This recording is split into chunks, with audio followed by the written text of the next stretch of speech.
John, the Drone Ranger of Southern Virginia. Well, it's been a couple of weeks since I've made my last vlog. This episode, I thought I would do something like a part 2 of something I did earlier when I lived in Florida. And that's to actually show my drone collection. Now, a lot of you guys out there and gals might have a few drones and, maybe like to show them off. Well, me, I'm no different. I like to show mine off too. Now, take into consideration, I have a few that are expensive, and I have a few that are mid-range, and I have a few that are just downright El Cheapo toys. But there's always one common denominator. And for all you out there, especially the guys who have wives and girlfriends, whenever you ask, say, "Hey dear, I'm thinking about getting another drone," what's the answer? No! That's right. No. Why is that? Go figure. Can you imagine if we said that to our wives and girlfriends all the time when they want something? Boy, we'd be in the doghouse probably about 90% of the time. So, I go by the adage of it's better to ask for forgiveness than to ask permission. And that only applies not only to drones, but my firearms. Got quite a few of them. You think I asked permission?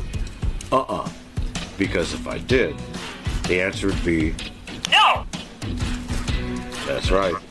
You got it. It seems to be the most favorite word in the female vocabulary when it comes to their male spouses or mates. Why? It's still a mystery to us. We don't say no very often to them, but they say it plenty of times, a lot to us. So, along with my guns and my drones, I don't ask permission. I just do it. Yeah, you get in hot water, but that doesn't last very long. Hot water does cool off, eventually. Sometimes it takes a little while, and sometimes it takes a little longer. But anyway, it does cool off nonetheless. So anyway, for all you guys and gals out there who are thinking of expanding your drone collection, just kind of take that little tidbit of information. Now, I know a lot of you say, no, we don't keep secrets from each other, blah, blah, blah, blah, blah, blah, blah. Yeah, okay, whatever. Yeah. If you wait for permission, you'll never get what you want. It's just the way it is. So, anyway, take it from a guy who's been married 20 plus years. And the last 2 marriages, I asked permission too much and ended up with pretty much nothing. Anyway, so as I got older, I decided I'm not playing that game anymore, and I never say no to her. So all in all, kind of balances out. Kinda. Anyway, so like I said, drones. I'm going to show you my collection that I've got accumulated so far up to this point in time, which is in 2024 September. And some are El Cheapos, some are mid-range, and like I said, some are just quite pricey. So without further ado, let's get to it. Okay, let's start off with the DJI Mavic series. The larger drones, which are commercial and recreational. And most of you out there who are DJI fans are very familiar with these two. This is the DJI Air 2S.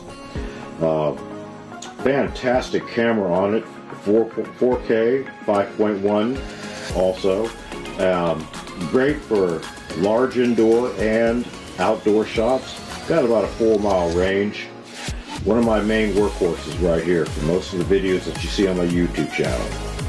The other one, the Mavic 3.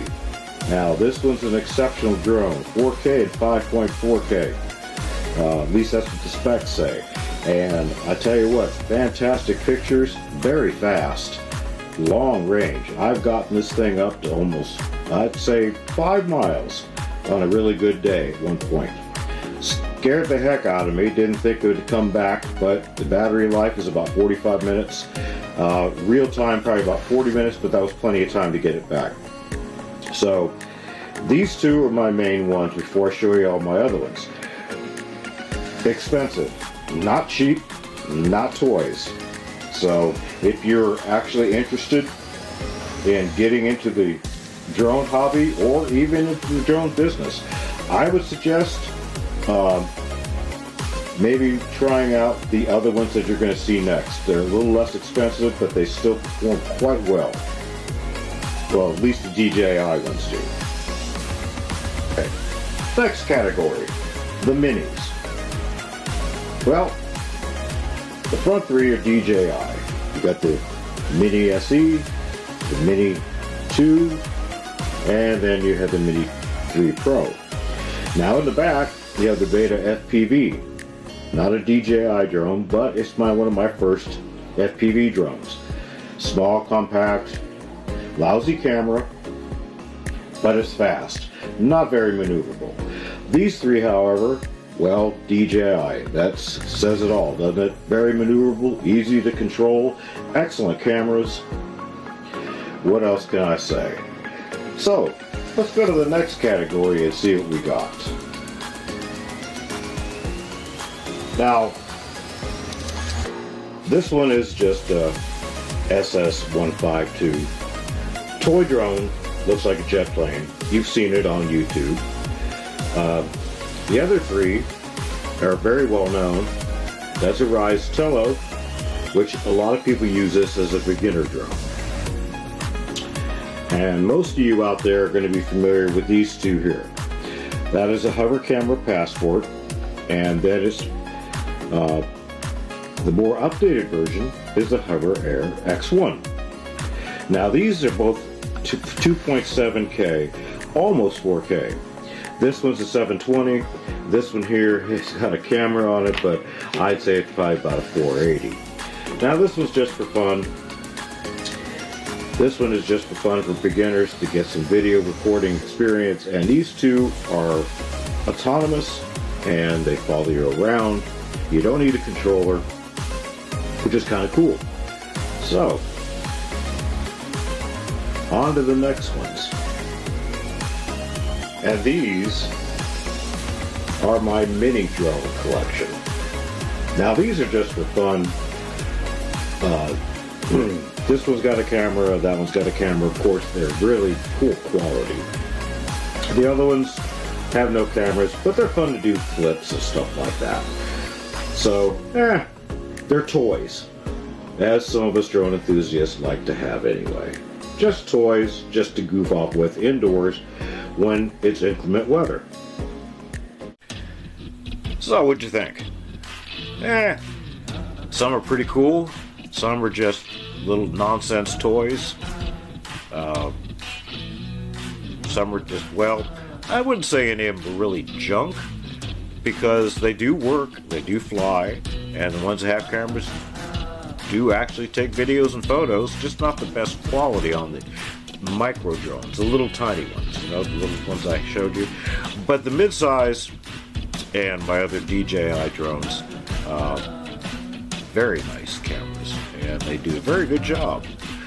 But, like I said, when you're living in a temperate climate like I am now in Southwest Virginia, a lot of days, especially during fall and winter, aren't the best days for flying outside.